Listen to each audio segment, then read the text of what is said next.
FIFA ranking এ এক লাফে 7 ধাপ এগুলো বাংলাদেশের মেয়েরা।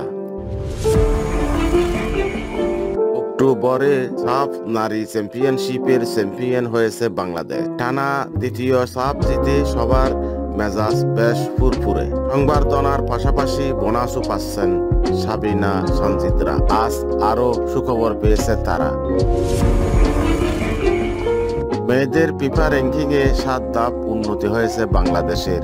এখন তারা 132তম স্থানে। যদিও সাফ খেলে আসার পর বাংলাদেশ আর কোনো আন্তর্জাতিক ম্যাচ খেলেনি। আপাতত সবাই বিশ্রামে আছেন। সাফ খেলে আসার পরই র্যাঙ্কিং এখন লাভ দিয়েছে পিটার বাটলারের দল। তবে যাদের হারিয়ে বাংলাদেশ টানা দ্বিতীয়বার সাফ জিতেছে সেই নেপাল ও ভারত কিন্তু অনেক এগিয়ে রয়েছে।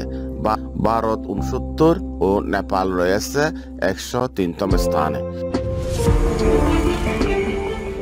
নতুন বছর ফেব্রুয়ারি মাসের ফিফা উইন্ডো থাকলেও আদৌ বাংলাদেশ নারী দল ম্যাচ খেলবে কিনা তা নিয়ে রয়েছে সংশয়।